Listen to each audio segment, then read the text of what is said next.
Yuanqing, and this summer I have been working with Professor Niameti and Dr. Vikash Devnath on this project to design iron chelator drugs competition. This is yours.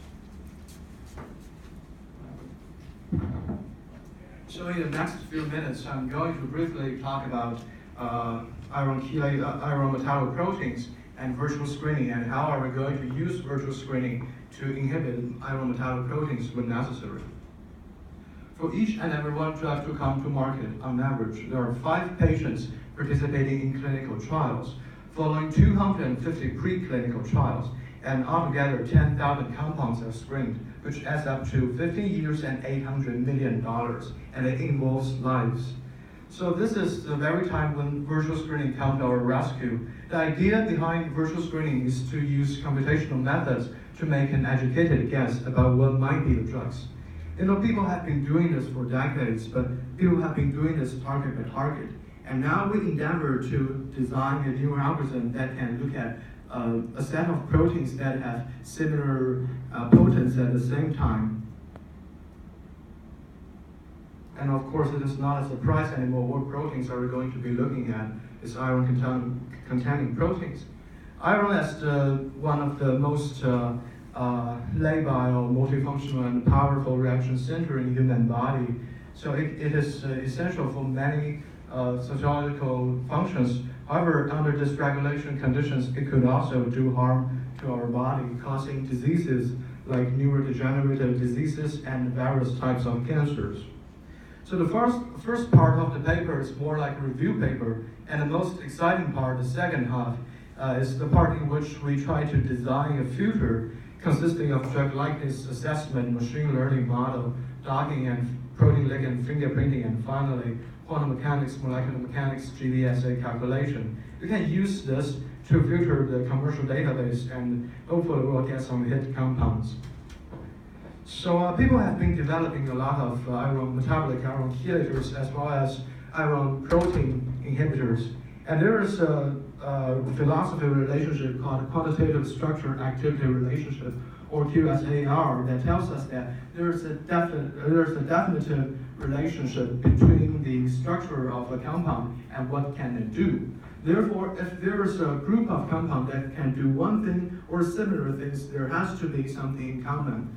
So for each and every of this molecule, we're going to have them filling out a kind of a questionnaire. So QSAR tells us that if the questionnaire is long enough, is comprehensive enough, and if you have a very good statistics analysis, then you can find out what's different, what's special within that. And of course, our analysis is computer. So after we put all the answers in an array and further matrix, we're going to use principal component analysis to lower the dimension so that it is ready to be thrown into machine learning. So by the word learning, what's unique about this algorithm is that we're not going to pre-program the computer explicitly. Say if you want to give all the center players, all the good center players in basketball a questionnaire and find out what's special about them, and you can choose center players from people. So this time we're not going to say, okay, you have to be taller than the value or heavier than the value. We're going to ask computer to find out what's special about the good players and ask it to draw the line automatically. So just for information, if you're a good music fan, as I do, Spotify is using the same Python model as we do. So when you so Spotify uses this to recommend music for you, and I guess Spotify wants to avoid 2 scenarios. So the first one is that it does not work at all. It recommends you completely different music. But the second one is also bad. So if the Spotify only recommends you the music that are too similar to your own collection, maybe just a remix or something, then it will be also useless. So these 2 types of scenarios are called underfitting and overfitting. So we have to avoid that. Here are the results. So the MCC negative correlation coefficient is the more comprehensive and scientific way to take into true positive, false positive, true negative, and false negative, and to assess specificity, sensitivity, accuracy, and precision. As you can see in the graph, after brief optimization, we got it over 90%, which is pretty cool. And the NDA graph here is just to give you a more straightforward illustration about how we separate the blue dots and red dots denoting decoys and actives. We could just stop here, but we want to be more target specific. So we put every structure, we generate conformers, and we throw them into docking. After docking, we use some tricks, which we will talk about later, to select reasonable poses. And finally, we're going to put the selected poses into quantum mechanics calculation.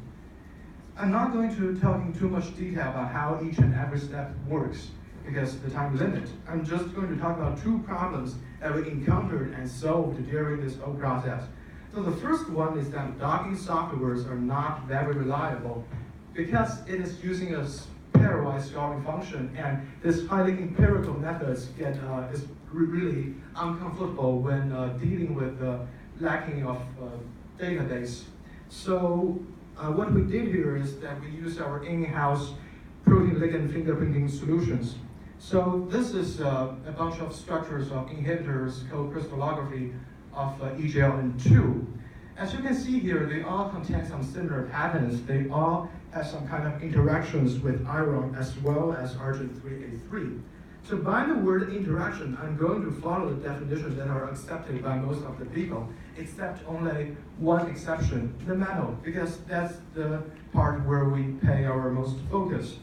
So we looked through all the PDB database, and we found out the 95 confidence interval of iron-oxygen, iron-sulfur, and iron-nitrogen bond. And we're going to use that confidence interval as our threshold to select which bonds are really bonds. So we asked, we're being a little bit arbitrary here, we're a little bit dictatorship here. So we're going to ask each and every post to possess at least 2 bonds to be qualified into next stage of calculation, because each step is more accurate, of course, but also time consuming. So before we got around 2,000 posts, and here we only got 2. So the first one of them, although ranked 7 by its generic scoring function, here it's very close to what's happening in the real world, denoted by the green shades there. And there is only one problem left: how to score them. If you're familiar with quantum mechanics, this looks rather straightforward. However, we're doing this in aqueous solution. It might be very time consuming and not so accurate. So what we're going to do here is we're going to use a GBS, a general Warm approximation. We're going to calculate the joint binding energy and compensate that by the difference between the solvation energy of receptor, ligand, and complex as a whole. So here's the final score we subjected to the ranking. And also we're going to define the quantum mechanics space very limited, so that we do not need to spend too much time doing calculations on a large part of a protein. And of course, after this project, after we publish this, we're also going to publish all the databases and algorithms we use. It's kind of a community service, so that any scientist, if he or she wants to pick up where we left, they will feel very comfortable just to use our algorithms to looking at different proteins with similar structures, or they can use our knowledge-based or database about iron-containing proteins to continue their work.